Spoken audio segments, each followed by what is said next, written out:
Hi, everyone.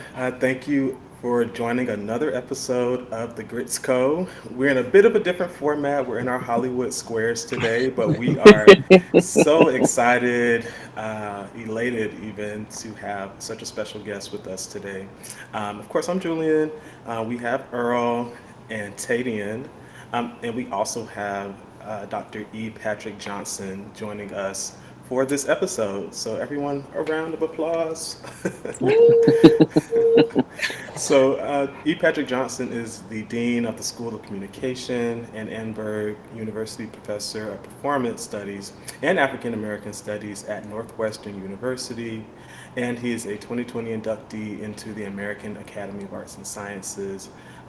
E. Patrick Johnson has written prolifically about the Black queer experience and certainly has spearheaded a lot of really important work in documenting our history, our stories. And so, Dr. Johnson, welcome to the Disco. I am so happy to be here. It's Yes. like coming home. Mm. I often call Chicago up south, but it's not quite. That's funny. They Yeah, do have a little bit of a twang, Oh, Southern, right? yes. Oh, Yeah. yes. yeah. You have Well, to you welcome have to home. watch your words with us because that'll take us into other questions. I already have a first question just based off of what you just said, but Listen, honor the process here. Honor the process. Tatum is good for a good church. Hmm. Okay. Oprah moment, if you will. Cool. Yeah, All right. I Would mean, you? honestly, Tadian, Yeah. I feel like I thought the same thing when Dr. Johnson, when you mentioned home. Tadian, just go for it. You Okay, know you cool, want cool, cool. to. All right, so we've done the formal introduction. Thanks, you, for doing that. So, of course, Dr. Johnson, we want to leave space for you to tell us who you are in a less formal way throughout the entire episode today. But just kind of want to start off with the point that you just mentioned of feeling like home. One of the things we talk about on the Grits show, on the Grits podcast, if you will, is about creating space, right? So when you think about space, when you think about home in particular, going back to the language you just utilized, open-ended statement for you. When I think of home, I think of. A place where there's no. No, I'm I kidding. knew it. Yes, I set myself up for that. You you did. did. You You brought did. out the You red carpet. did. You really did. Um, there's so many things that take me back home. I don't live in the South anymore, but I feel like the South is in me. Mhm. I carry it's sort of like, I don't go to church, but the church is in me. I carry it wherever I go. And part of that is about the language. This creating space for me, especially among Black queer people, is so much about our language. When before we came on, we were talking about having good kiki. Mhm. That is very specific language to our community, to our culture. And so having space to not have to worry about being formal and allowing us to do what we do, how we do it, when we do it, is home for me.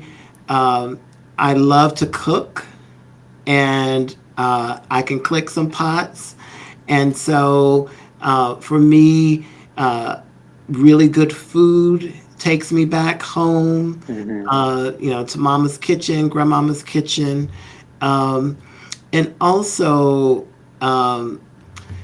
Not today in Chicago, but weather also takes me back home when it's hot and humid, and it makes me remember growing up in the South, where you could be outside, run around. Mom and them didn't know where you were, but they knew that you were going to be back home at a certain time. Um, so all of those things is about the language, the culture, and again, some of those things you carry with you no matter where you live. Um, and some of those things you become surrounded by when you physically go back to the South. Um, but language is really sort of at the top of that list for me. Yes. Mhm. So you said you clicked some pots. What's your favorite Southern dish? So for Thanksgiving, I made mac and cheese, and you know how black people are about mac and cheese. You don't eat everybody like you don't eat everybody's chitlins if you eat Okay. at all, and you don't eat everybody's potato salad, and you don't eat everybody's mac and cheese. But I make really good mac and cheese, Okay. and I'm really a baker. I used to have a Okay. dessert party for Mm. 25 years, I hosted a dessert party. And the last one I did because I got tired. After 25 years of doing that, I was like, okay, it's time. Oprah went out in 25 years. I said, so am I. But I made 75 different desserts Oh wow. and had 300 people up in our house. So Oh my goodness. So we don't yeah, want to bring this back out of retirement. I One do night not. only. I do Dream not. girls. No. I do not. It was too much work. It was too much work. But I recently, in addition to mac and cheese, I made a red velvet cake. And if I do say so myself, I think it was one of the best red velvet cakes I have made in a minute. Those are my Well, two that'll favorite do it. things: So red velvet Red I cake love and velvet cake macaroni and every time. cheese. yeah. So Okay. Well, Yes. nice, nice. Well, in speaking of the South, um, I'm thinking a little bit about, of course, your work in the South. Home, the South, how it's often seen through, I guess, a particular lens for most people who don't live it or don't experience it. Um, so when it comes to issues of race, sexuality, how do you think about, or how have you thought about approaching that work um, when it comes to representing Black gay men in the South? that's a great question. When I was growing up in Hickory, um, I had no frame of reference for what it meant to be gay. Um, now, unlike you all's generation, in my generation, folks still didn't use the word gay in the black community. It was funny Hmm. that way, or they would just do That that. hand, Yeah. yeah. So you didn't. Sometimes you didn't know what the old folks were talking about.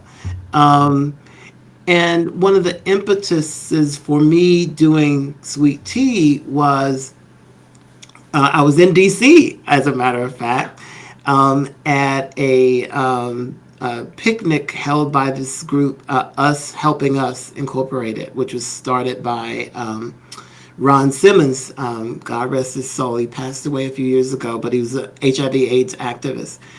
And there were a group of old timers sitting around a table uh, sharing these stories about growing up black and gay in the South. And I was like a little kid sitting at their feet listening to these stories because I was like, if I had heard these stories when I was young, maybe I wouldn't have struggled so much because I would have realized that I wasn't alone. Because when I was growing up, I thought I was the only one who felt the way that I was feeling. Now, I was pretending to be straight, as if anybody believed that. But I had my little girlfriends and all that was cute and all, but everybody was like, "That boy gay." Um, but I felt like I was alone, and so my impetus for writing Sweet Tea or coming up with the idea of interviewing folks was so that other people wouldn't feel like they were the only one. Little did I know that it would become, the book, the play, the movie, and all that stuff that it's become. But I think it's because people needed Sweet Tea when it came out. They need it now, because for all the progress that we've made, we also have had some setbacks. And I think we have to be reminded that folks have come through even harder times than what we're going through now or what we're about to go through. And Hmm. so for me, it's about representing all of who we are because we're not a monolithic Southern black gay culture. Um, and that was one of the things that Sweet Tea taught me too when I'm interviewing somebody who lives in Virginia. They're very different than the culture in East Texas, which is very different from the folks in Arkansas. Um, and People's relationship to their families, to their cities was also very different. But the common thread is that we're all black, we're all gay, and we're all in this pursuit of freedom, whatever that looked like for us. And so I felt a responsibility to um, capture those stories and represent us, not in, again, in a monolithic way, but in the sort of beautiful rainbow that we are, the tops, the bottoms, the in-betweens, the The deep sides. mochas, the deep chocolates, and the drag queens, the trans, all of us. Hmm. It's a patchwork quilt. And generations, the oldest person I interviewed in Sweet Tea was 93 at the time. And you can imagine the things that Countess Vivian saw growing up in New Orleans, Yeah. talking about trans people Mhm. uh, who were hooking and, pulling in trade. Who would have thought that was going on in the 20s and 30s? But it was. That wasn't Hmm. invented, last year. And so just understanding that we have a long history of our community that's Yeah. been around for a while, that was what was important to me. So, okay, I'm gonna bring it back up because you just brought up. I call this is like the queer Bible of the South. Um, so I like the way you use the sense of it's a quilt, right? The quilt of all of our brothers and our sisters. How have you seen, in bringing up needing sweet tea today? How have you seen like the evolution and the change of just Black queer representation from the South from when you first released the book to today in Oh, 2024? wow, that's a really good question. Um, hmm. Well, there was a moment when we our community in the South was getting a lot of attention because there was some interesting dynamics happening. One is the South was seeing the most number of gay adoptions by Black queer people, and also parallel to that, the number of HIV/AIDS cases are also still increasing, even Mm-hmm. today. And so companies like Vive Healthcare have spent a lot of money in the South around PrEP and other kind of HIV/AIDS prevention drugs because, again, it's an issue in the South. Um, and yet, some of the gains that not just the Black queer community, but the queer community in general made around adoptions have been clawed back by conservative legislators. And so I feel like, again, it's two steps forward, one step back. Mm-hmm. In terms of popular culture representation, I think we had a few films that came out that focused on our community, but I don't know, again, that those kind of projects are going to be funded moving forward because, again, in the moment that we're in. Um, so, what I do know is that no matter how um, others try to oppress our community, keep us down, we gonna find a way. You know, um, there's no way that Black people in general and Black queer people specifically are going to just roll over unless it's for a good piece, and allow folks to keep us down. When I think about the craftiness of our community, um, how we devise these strategies Mm-hmm. to resist. And one of the things, and if y'all need to stop me because I'm stepping on the question. Just Mm-mm, keep it going. one of the things I think that's really important for us to understand is the number of grassroots organizations in the South, like Southerners on New Ground, which has done all this amazing work in the Atlanta area. They're also in North Carolina. There's this group of women in Atlanta, Zami Nobla, who've done all this grassroots organizing.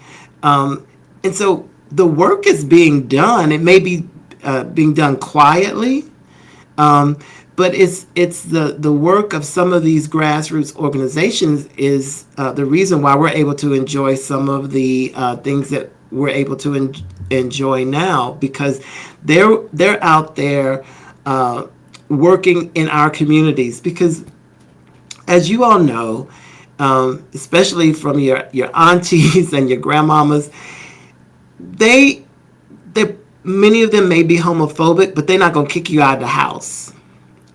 Um, and one of the things that was really interesting, I was doing a interview with somebody in, I think it was in Yazoo City, Mississippi. Is that what it's called?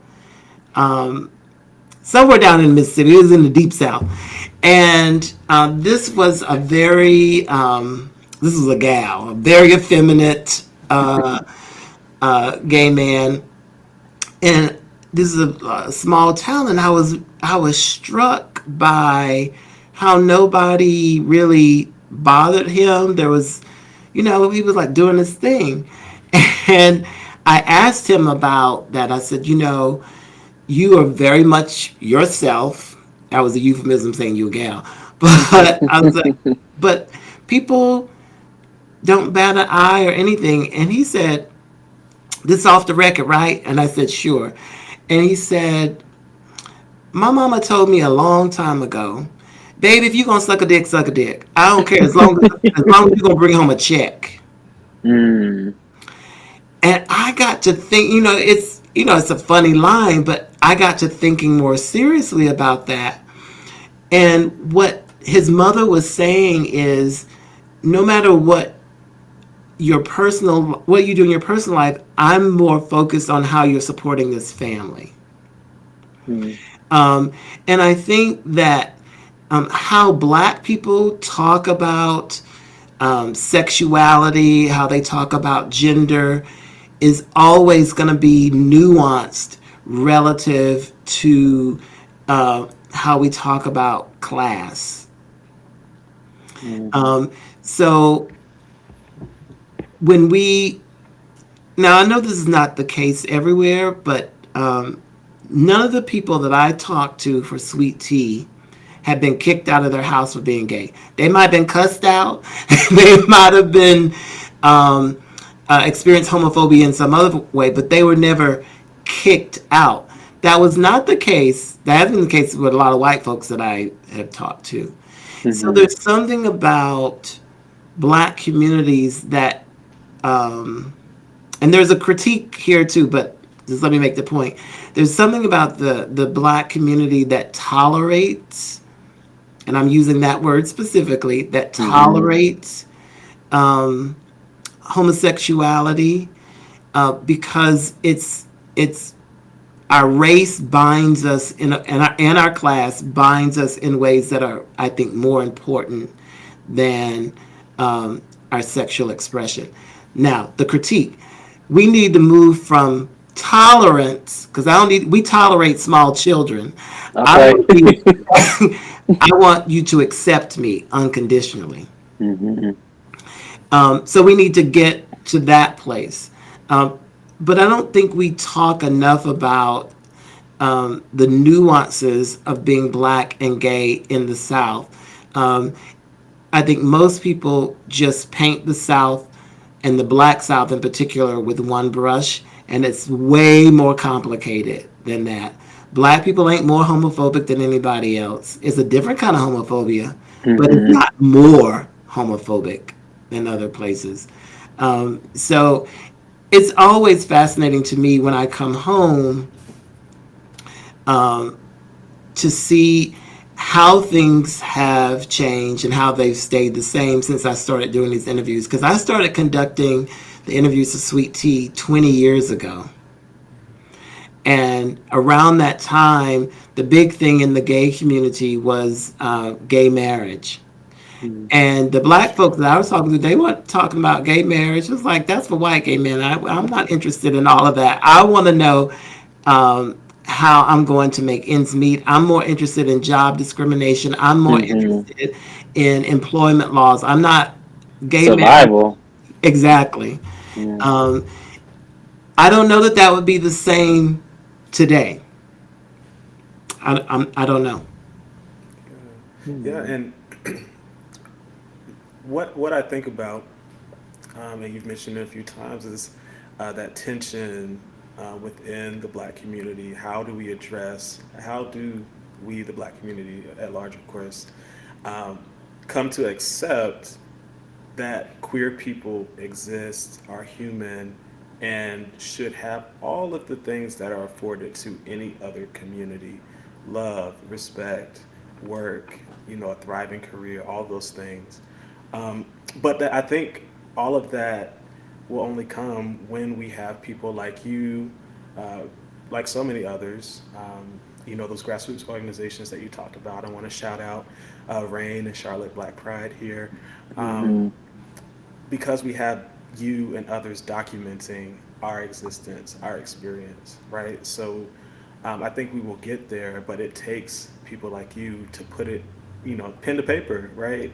And to make sure that we are not erased. And so my question would be just you as an academic, how have you navigated using people's personal experiences to offer that broader cultural analysis for us? Like what made you come to that decision to use people's personal, like anecdotal experience as an oral historian? Yeah, one of the things I believe is it's harder for people to discriminate, oppress, marginalize folks who they know well. Because if you think about a current moment where there's so much anti-trans rhetoric going around, half these people have never met a trans person in their life, Yeah. ever. Um, and if they had, they may not have been able to clock them to know. Hmm. Um, but I would imagine that if one of these conservative folks worked alongside a trans person and knew them personally, it would be more difficult for them to say, you can't use this bathroom. And, with that, I always tell folks, I'm like, why are they focused on bathrooms? You got to sign up on your bathroom at home. Right. Y'all all pissing and pooping in the same place. You ain't got no Hmm. sign up at your house saying. Anyway, I digress. Um, One of the things I think that's powerful about storytelling is once you hear somebody's story and you hear um, their story of pain and suffering, their story of joy and triumph, it's much more difficult, not all times, sometimes, for you to then vote or act against that person's humanity. Hmm. I also think it's important for me that some of my other academic colleagues would maybe disagree, but mainly because they don't have the skill set to do what I do. I think it's important not to just use the book form, but for me, it was important that to create the book, create that archive, but also uh, create a performance. Yeah. So I performed those stories around the country for many, many years, and then I turned, just sort of me on with a music stand, and then I turned it into a play that also traveled. But then I did a documentary, and all of those different forms are going to reach different audiences because Hmm. not everybody's going to buy that long ass book. Not everybody's going to come to see a play. Not everybody's going to watch the film, but because it exists in those different forms, those different genres, the word can be disseminated to more people and to more audiences. And so I think, it's really important that we think about how we translate the story of our culture to various folks. Because, my grandmother couldn't read and write. She would quote the Bible, but she ain't read the Bible because she couldn't read. Yeah. um, Right. so oral forms of knowledge, which many black folks rely on, is just as important as book knowledge. And so we have to strategize from different perspectives to get the word out about our community. Um, because as I said, not everybody's going to read a book. Not everyone's going to see a play. Not everyone is going to watch a film. But one of those things you're liable to catch Hmm. somebody. Thank you. Yeah. I'm still like 3 questions ago. I'm taking a lot in. And you said a lot. You said a lot, particularly in relation to that Southern experience that I think we have raised in various conversations throughout the 2 seasons of this show. But one of the themes here that I think is also important to highlight is the intergenerational connectedness between the stories in a Hmm. way that we haven't been able to clearly articulate and or create space to say in a more intentional way by way of the guest on the show. So thank you for bringing that context to this space, and then kind of raising the points around how you then did that through your work of the book as well. And I kind of wanted to go to a point here and kind of get to some of your personal story here, if you will. You talked about humanity and how oftentimes it's harder to um, negate someone's humanity with proximity, Hmm. with relationship, which leads me to empathy. And one of my favorite quotes, I quote this everywhere I go, even though I didn't come up with it, is as we seek to understand the humanity of others, we get that much closer to that of our own. Mm. As we seek to understand the humanity of others, we get that much closer to that of our own. And using that for a question for you, Dr. Johnson, you have your lived experience, you sit with that daily, you proceeded to develop, curate this book that talks about the humanity of others. What did that experience do in terms of giving you aha moments and or liberating or affirming themes about your own humanity that you didn't realize prior to that? Wow. So much. One of the things that was humbling for me in interviewing these 79 men um, was at the time I didn't realize the gift that they were giving me. What do I mean by that? A, um, the gift of story. Um, there's a French philosopher named Michel Desserteau who says, "What the map cuts up, the story cuts across.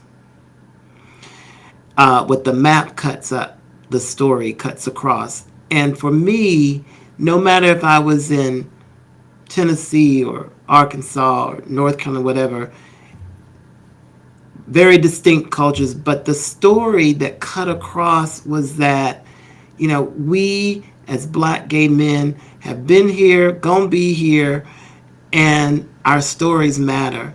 And what I didn't realize, to answer your question, is how much of my own story I had been um, repressing, or stuff that I hadn't dealt with that I needed to deal with. My relationship, or I should say, my non relationship with my father, my own closetedness uh, in my hometown. Um, and it was having these conversations with these men and their courage to tell me, a stranger in many cases, their story when I hadn't really been honest with myself. And so part of the impetus for making the documentary was for me to deal with my demons. So part Mm. of making Sweet Tea, the film, was about me going back to Hickory as an openly gay man and confronting my past. And because, I was one of those um, overachieving queens. I was student body president. I was in this club and that club. Oh my God, we talk about this so much. You know, and much of that overachieving was about running away from being gay. Hmm. Because it's like if I'm the best at all this other stuff, when y'all have to deal with me being gay, then it may not matter as much. Yeah.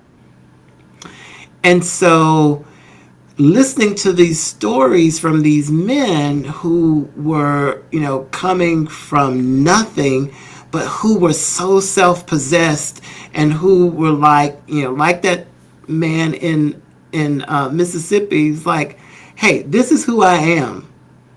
Accept me or leave me. Uh, I wasn't in that place. And so they gave me courage to stand inside my own truth. And I know for sure that I could not have gotten there without bearing witness to their stories. Mm. And that's why I think, again, if I had had something like Sweet Tea when I was younger, I wouldn't have gone through a lot of the drama and self hatred and all the stuff that I went through. Um, I would have been a lot further along in my own journey accepting my sexuality than I was. Okay. Is there any story from book to present day that sticks out to the most to you today, or just still rings in your ears? Oh my goodness, there's so many. There are so many. Um, so, and his story is sort of like the centerpiece of the film, and that's Charles. Charles, uh, for the most part of his adult life, lived as a trans person in Hickory. Hmm. Um, and Monday through Saturday, uh, worked at a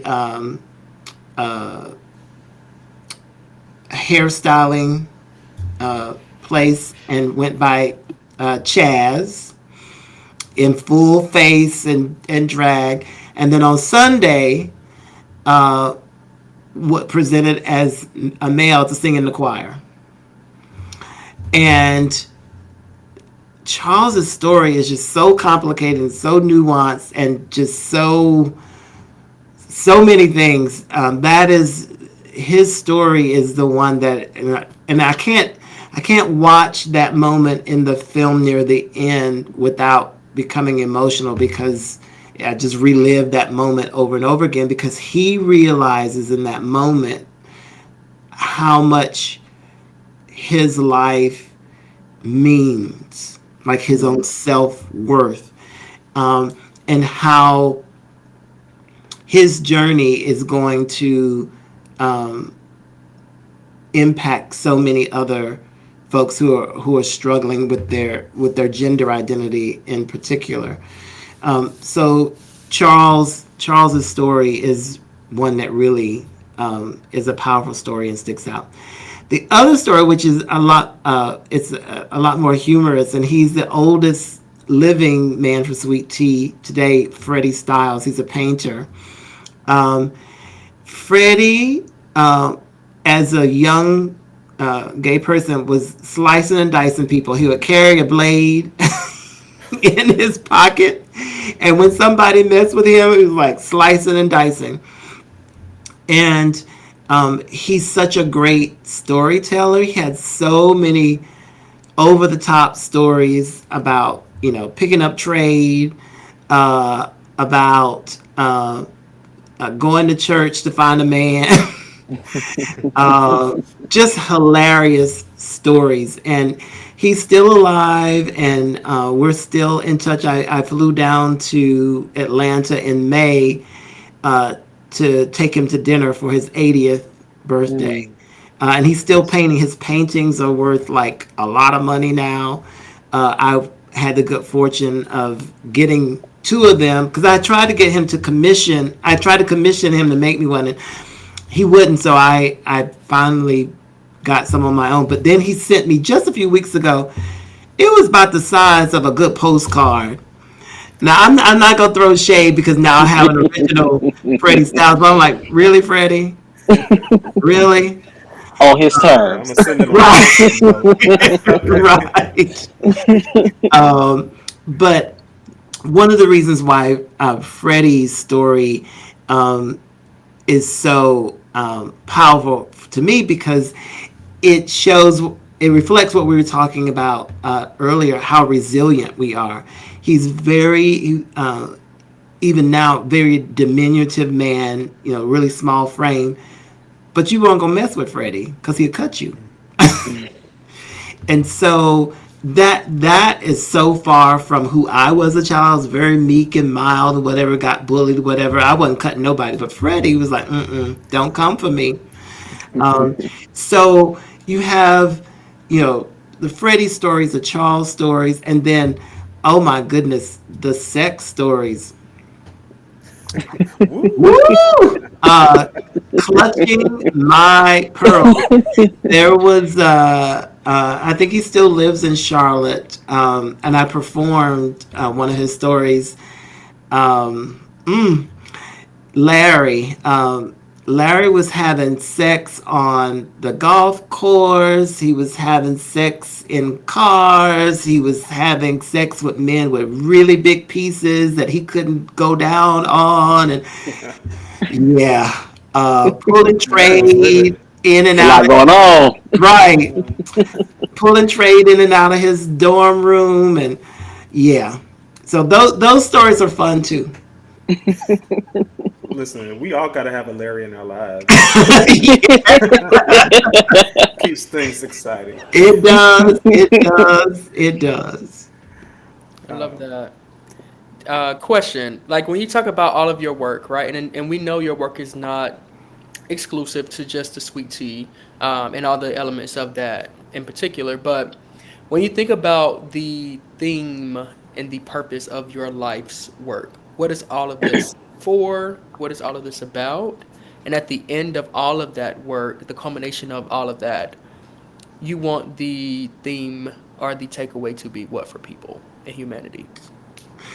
Yeah. So, just a quick story before I get to the specific answer to your question. So, when I started working on Sweet Tea, it was going to include women as well, Black queer women. And the joke I tell is, as with all things, the Black gay men just took it over. They just took the book over. So I didn't include the women, but they got their revenge because the women got two books. So Period. I did Black Queer Southern Women, which is similar to Sweet Tea, sort of a straight up oral history, and then I did a second book called Honey Pot, which is creative nonfiction, a little shorter. So the women got two books. To your question, I think I want people um, to use my work to realize that the Black queer community, and not just in the South, but in general, that we have contributed so greatly to humanity, not to the United States, but to humanity.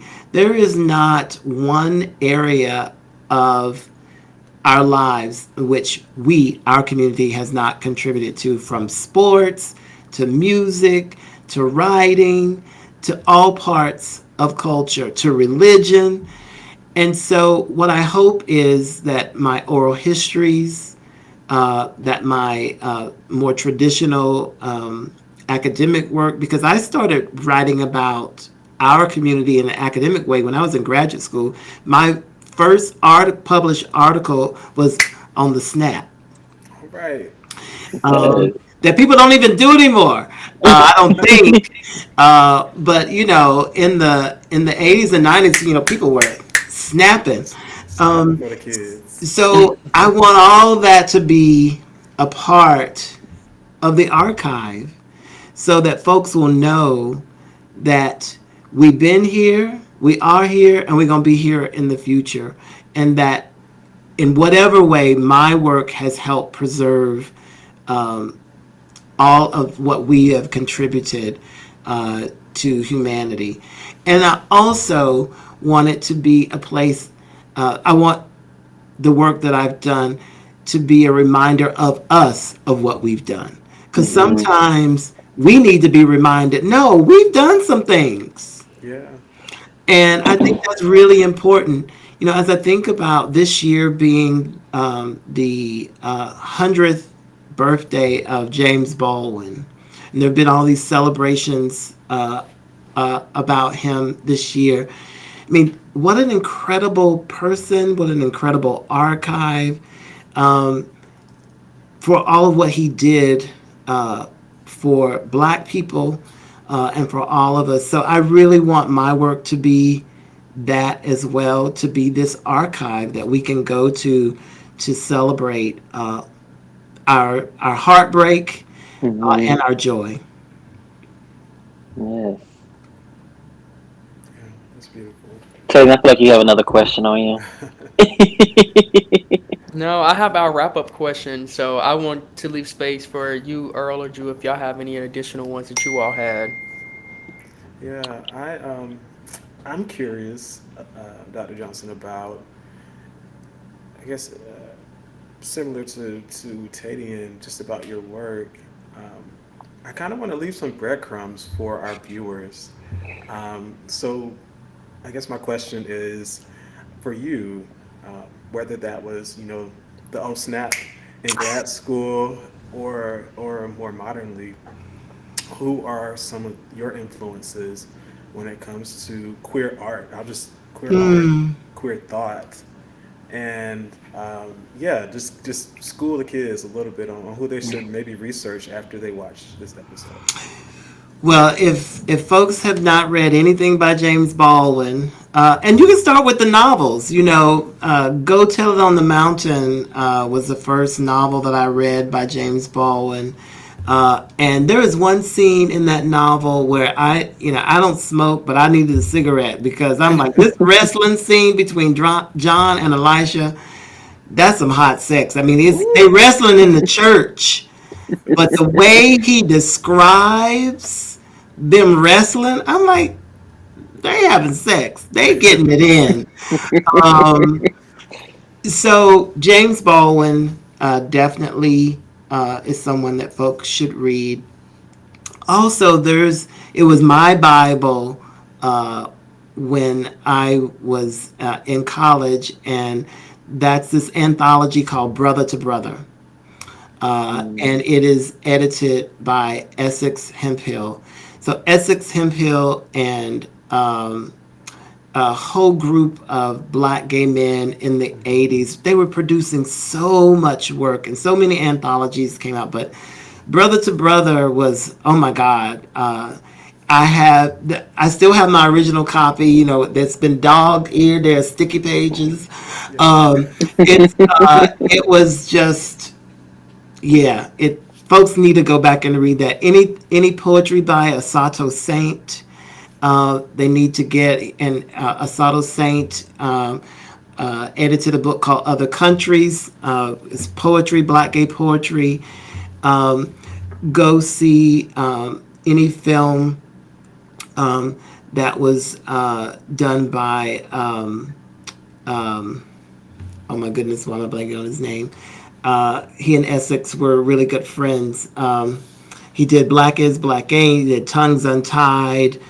Um, all because the '80s was really a Black gay renaissance, and it had if AIDS had not happened, I can't imagine what those black gay men would have produced. Mm, But AIDS took a whole generation of our community away, yeah. because there was a proliferation of work that came out during that time that was my inspiration, and also the work of black lesbian women.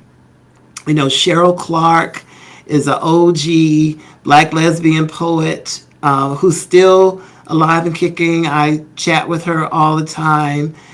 Jewel Gomez, who's out in the Bay Area. And these folks are in their 70s, nearing 80, who are still doing work and who were allies of Mm, black gay men, particularly when we were dying of AIDS. It was these black lesbian women who came and nursed folks, who mm-hmm. fed folks, who were taking them in when their families were pushing them out. So there's a whole group of black lesbian radical feminists whose work also inspired me. And I'm really inspired by this next generation of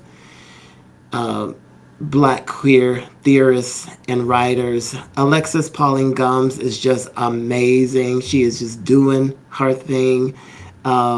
Saeed Jones, if you haven't read him, young black queer writer, doing amazing work. I mean, the list goes on and on and on, but that really inspires me because I'm not done. I got some more things to say.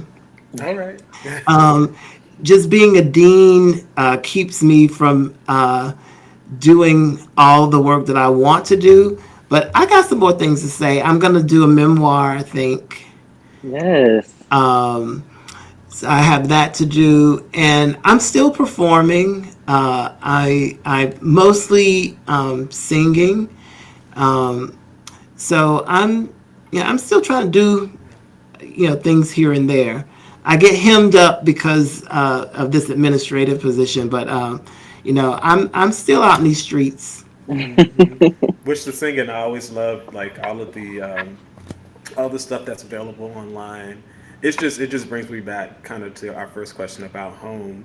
A lot of your work starts off with those old town, deep country kind of like church songs, devotion songs, Yes, even So I really enjoy that. yeah, Marlon Riggs. That's who I was trying to think about. Go watch all of his films, all of them. Read his poetry. Tongues Untied is now over 30 years old. Go watch Cheryl Dunye's film Watermelon Woman, which is one of the first black queer films that came out. Yeah, all of that. It's a part of our archive. So, yeah. Sylvester. Oh, Hmm. I love You that. We're gonna have to make we always try to share resources with those who watch. So I mean, we might have to create a whole Google Doc now. But thank you for doing that because that is also important too. We talk a lot about exposure, and because this is such a nuanced experience and walk that is so individual, that sometimes we miss those things, right? And access to those resources, particularly in the South. So thank you for raising that. So Dr. Johnson, closing for you. You kind of tiptoed on my question of what are you. oh, I'm sorry. No, no, no, no. Okay. I was going to ask you, what are you most looking forward to? And you kind of talked about some of the exciting projects you have going or coming up, rather. But if there's anything you intentionally want to pinpoint, feel free to do that in your closing. And then also share with our audience where can they find you, connect with you, and then all your materials as well. So I have a website, epatrickjohnson.com. That's probably how y'all found me. Um, and that website lists, all of my upcoming performances or lectures, and lists all of my books and the documentary. And the documentary is actually streaming on Amazon Prime and Tubi and iTunes and Apple TV. So it's called Making Sweet Tea. And that really, if you want a glimpse into my childhood growing up in Hickory, watch the film. The thing I'm really looking forward to is one of my mentors D. Soyini Madison, who was my professor at UNC Chapel Hill and also graduated from Northwestern and was on faculty here. She is adapting Honeypot for the stage.